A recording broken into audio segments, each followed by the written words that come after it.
All right, Claire. So I want to start with just like the most basic of questions. What brought you into the field of nutrition and dietetics? Yeah, I kind of came at it a roundabout way. I didn't know exactly what I wanted to do when I started college. I always had an interest in like life sciences, biology, but knew for sure I was like, I'm not going to be a doctor. I'm not going to be a nurse. I'm not going to be a PA. Like really any of sort of the tracks where like a biology degree would lead you. So randomly one day I was like, I'm going to sign up for a nutrition class. And so I did. And I was like, this is pretty cool. I think I could do this. Like, this is interesting to me. And kind of just took that and ran with it from there. And then kind of came to realize that the best sort of path with a nutrition degree was to be a dietitian. It gives you the most career opportunity and the most, advanced education in that field. And When did you kind of find that out, by the way? Because I remember like my junior year, I swear it was junior year. I was sitting in a class and they're like, yeah, so like if you want to work with people, you have to do this extra internship. And I was like, wait, what? gosh, I yeah. thought like did you know about the RD credential early on? Because I probably just was the kid in the back of class, like not listening and like they said it before then, but I did not know about it. It's funny. I honestly couldn't tell you when like I realized that that was the path. Yeah. Like have no recollection of like how I Yeah. discovered that was what you're supposed to do. It must have been sometime around like yeah, junior year or something when I was like, "Oh, okay, so like this is what you're supposed to do Yes. after." I was pretty sure I was gonna go to grad school regardless, and so it Okay. kind of just like was a natural path for me. I was like, "Oh, I'll just kind of like do this other thing. I'm already planning on going to grad school anyway."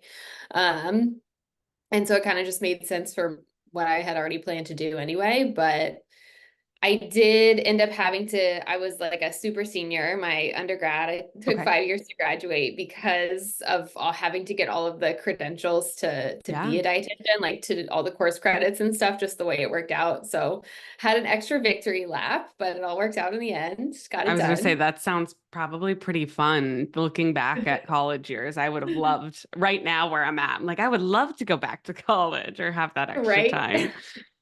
I know. I think my last semester I probably took like 6 credits, just Yeah. like eking out the last two to get it enough for the internship. Awesome. Awesome. Now, okay, so when you were in school, like studying nutrition, did you have a lot of coursework that was related to eating disorders, intuitive eating, health at every size, weight inclusive care? Or like when did that when were you introduced to that kind of side of dietetics? Yeah, hardly any. Like I don't think I was exposed to intuitive eating until my internship. Hmm. We had maybe like a couple of singular classes in undergrad where we talked about eating disorders. And it was literally just like, here's the definition of anorexia, here's the definition of Hmm. bulimia. Like, and that was pretty much it. Like, there Yep. was no talk of treatment, no talk of the dietitian's role. Like, that was it. Wow. Um, so my first real exposure to eating disorders was in my internship program. I opted to do my specialty rotation with a treatment center. Okay. If I hadn't done that, I really wouldn't have had any exposure to eating disorders in my internship. That was something that I sought out because I knew that I had an interest in that specialty. So yeah, I mean, other than that, there really was not a lot of education on that topic. And I think that's such a huge blind spot in education for dietitians. 100%. And you like hit the nail on the head with my experience. Like I think I had one class at Penn State that covered, like you said, like what is anorexia? What is bulimia?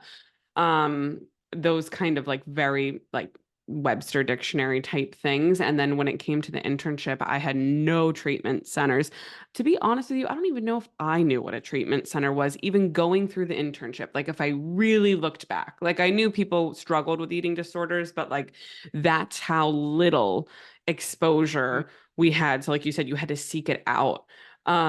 So obviously you have so much experience with eating disorders and it's a huge passion of yours and specialty of yours. So was it going to that specialty rotation in your internship that kind of lit that flame and you never looked back? Or how did you start to really catapult into working with supporting clients with eating disorders?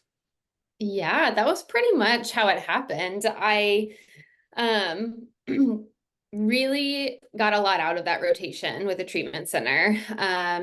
Just because it was so different from any other sort of like M&T. Hmm. Um, it's such a different way of looking at food. It's such a different way of like actually talking about somebody's relationship with food and how that impacts the rest of their life, not just, eat more fiber or like focus on vitamins and minerals. It just felt so much more like personalized and so much more like impactful to me. Not that to say traditional MNT is not impactful, but for me, it just really resonated. Awesome. Um, so once I did that rotation, I was kind of like, okay, like this is what I would like to do. I want to work with people that are struggling with eating disorders. This just feels like it really connects for me. Um, it's difficult to find a job working in an eating disorder specialty, I think, especially right out of your internship, just because it does require some experience and some real understanding of eating disorder treatment, which, as we just said, we don't get a lot of in internship Yep. or education. I worked as a milieu coordinator for a little bit at a treatment center, which is essentially just somebody who, is there supporting clients at meals and other parts of their treatment. That was sort of in the interim between me finishing my internship and taking my exam. And then from there, I worked as a clinical dietitian just right out of the gate for my internship, just because that was the most jobs that were available. And I think it was the right path because I really got to just have some practice being out working as a dietitian, doing M&T, counseling people. Um, and so I think that was the right path. And then, just as opportunities opened up in the eating disorders field, I took them. Awesome. Yeah. Well, it sounds like you said, you got your foot in the door and you got that experience. And it's very similar with like how I feel like the eating disorder clinics and then like intuitive eating, health at every size kind of private practice, because we'll get so many dietitians that want to work with Find Food Freedom. And my hope is like in the future, we'll be able to have like a great, like grandiose, type of training program where we'll be able to take new dietitians and mold them. But it's really hard because when people are coming expecting like eating disorder care, right? Or intuitive eating care, we have to, as dietitians, we have to have that experience, like morally, ethically, like to support the client. And so figuring out how to fill those gaps in our career is definitely huge because I think it all starts with the education and we're not getting the education. So figuring out Exactly. how to do that. So I would love to hear from you. Have you always had like a neutral or positive relationship with food and body? Like as little or as much as you want to share, like how has the field of dietetics and working in nutrition and eating disorder care impacted your relationship with food throughout the years? Yeah. I feel very fortunate that my relationship with food has always been positive, at Hmm. least neutral. Yes. I grew up in a house where there wasn't a lot of dieting going on. And in this work, I've learned that that's just not the norm. And that's Yeah. it's hard to hear, that that's not the norm. And I feel extremely grateful that I was, just brought up in an environment that fostered a good relationship with food. And I hope that, in my work, I can share that with the people that I'm counseling. I think just like anybody else, I mean, I live in diet culture, and so I'm constantly exposed to it. And, of course, there have been times throughout my life where, body image struggles have come up, or that pull of diet culture is there. It's just so tempting. And I tell clients all the time, like, it's human that I think we feel that pull towards diet culture and some of those promises that it makes us, because it's designed to be that way. It's designed to be tempting and feel like, oh, this is something that I want to participate in. And so I'm in that too, and I've felt that pull before.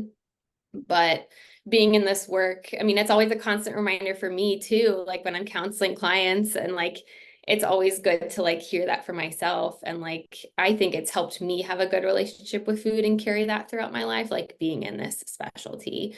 Cause I feel like I'm in this like bubble of intuitive eating and good relationship with food and positive body image. And it's just like, it's good for me. And I hope it's good for the people that I work with. Yes. Yes. And I always call when I meet someone like you, I'm like, you are a unicorn. And I love it because like you said, it's a shame that I feel like the way that you were brought up is not the norm.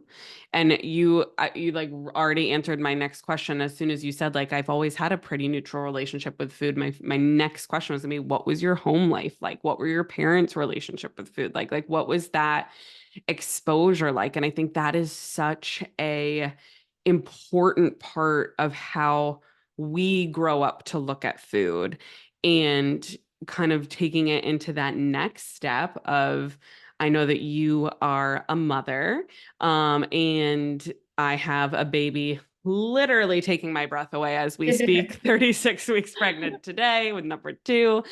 And so how has it been kind of, evolving into a mother, birthing a child? Like, how has that just impacted how you view food, relationship to body, like any way you want to take it? Because obviously it affects so many different things. And then like feeding your child, like that has been such a wild experience for me to like be a dietitian, have peace with food and body, and then like try to pass that on to my child, and just all of the info and knowledge and lived experiences we have. So, what has that been like for you?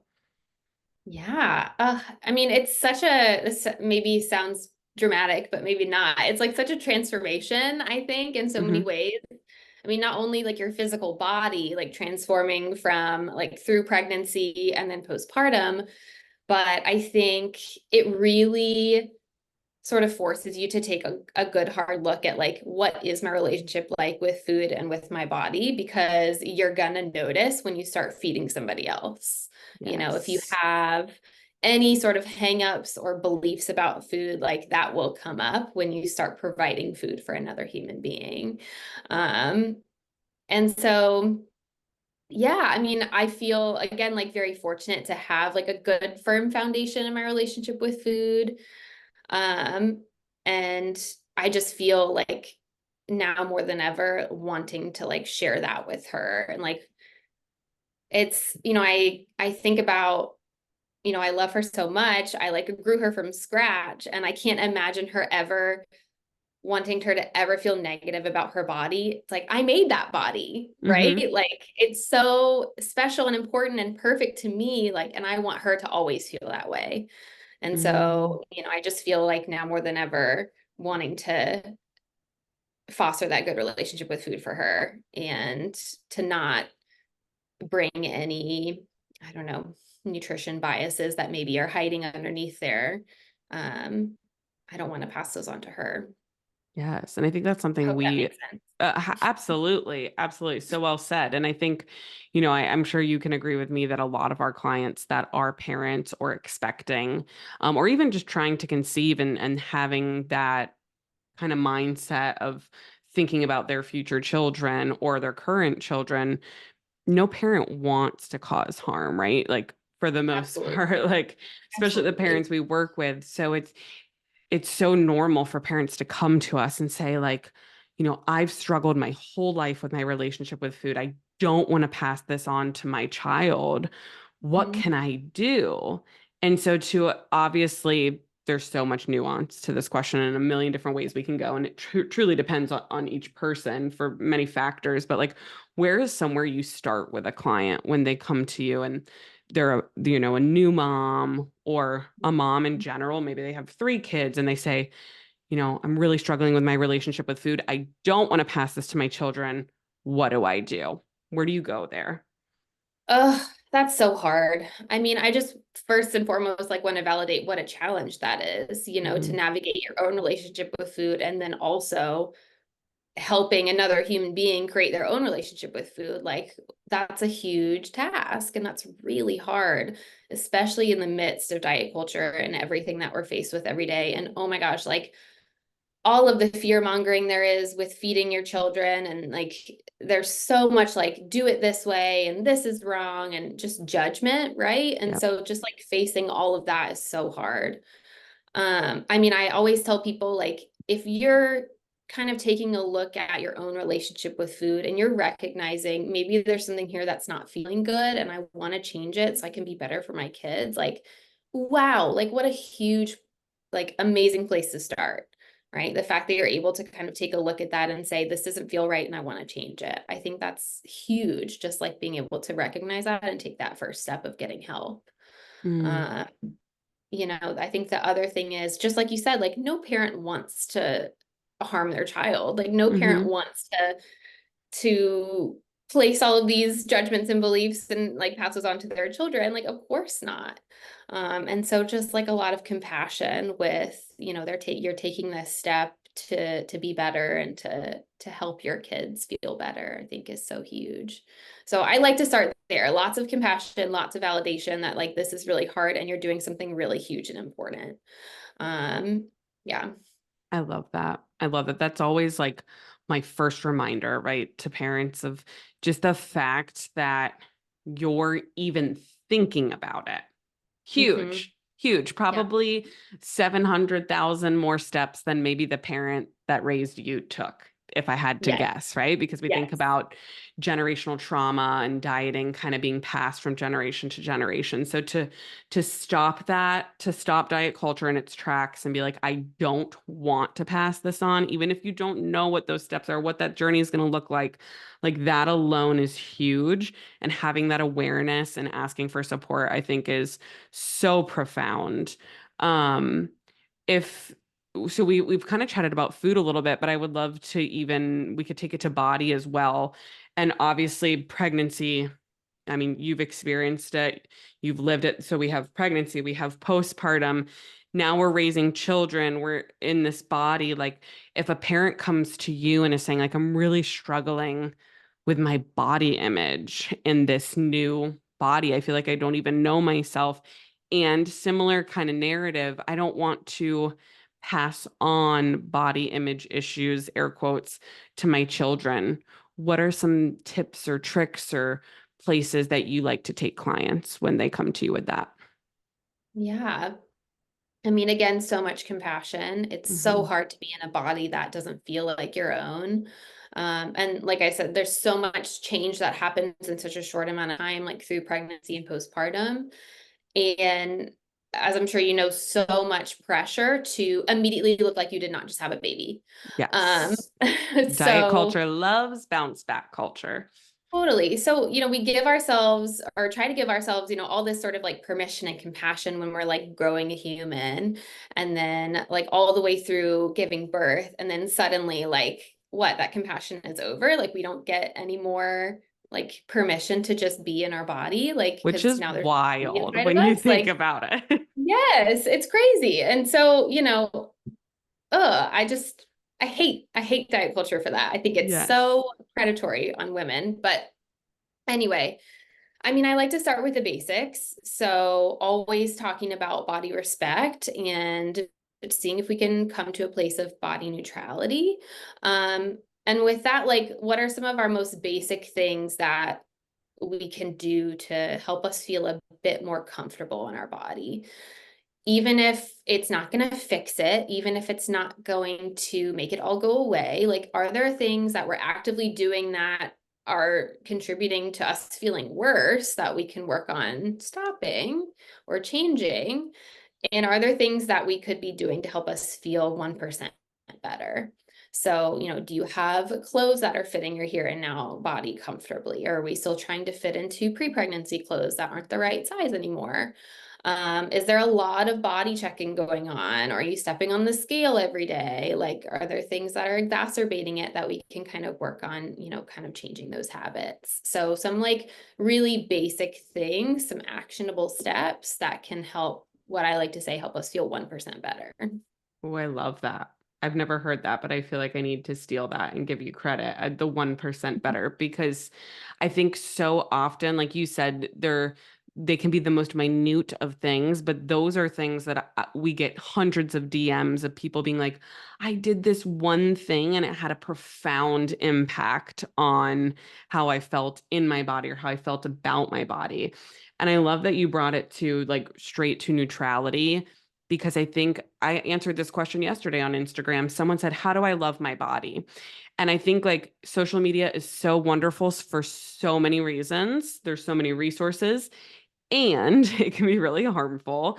And it can also create this like comparison, especially I found for myself in the postpartum of like, why am I not loving this body, right? Or why do I not love, every bit of my body? And it's like, well, what's the goal here, right? We don't need to be waking up every single day looking in the mirror being like, I love my body. To be honest, I don't think there's a lot of people who do that. Oh, um Nope. But like getting up and being neutral, and like, can we get to a place where we're not constantly obsessed with thoughts about food and body? And like you said, even if it's like wearing clothes that are comfortable, I joke about my uniform that I have on, but every meeting you've probably seen me in during pregnancy, like there are certain things that fit comfortably, and that's what we're going with, because Yep. that is going to keep the body thoughts down and allow me to focus on what's most important. And so I loved all of those tips. And I think they're so, so helpful to not only new moms, pregnancy, postpartum, but anybody who's trying to Yeah. achieve that neutrality with their body. Yeah. So obviously you support so many clients one-on-one in a virtual counseling setting. So I would love to hear from you. What is your favorite part? I know this is probably like a really hard question, but what is your favorite part of supporting clients one-on-one? That's hard. That is a hard question. I mean, a couple of things come to mind. Just love getting to know people better. I like, forming a good relationship with the people that I'm counseling. And, when we get like a few sessions in and it feels like we're really, starting to connect and we're really kind of starting to get into the meat of the work. I love when, we're working on something and, there's like those light bulb moments where it's like, oh, I didn't know that that was a problem for me, but now I'm starting to realize, and like now we can start to work on some things that will help, or, kind of just unpacking some of the things that are not feeling good for them with their relationship with food or their body. So, I love when I can just be the guide for the clients, right? Because they're the ones that are doing the work. They're the ones that are in it every day and taking those steps that we talk about and, kind of reflecting on those. And so I love when I can just be like that support person and that guide for them to do the work.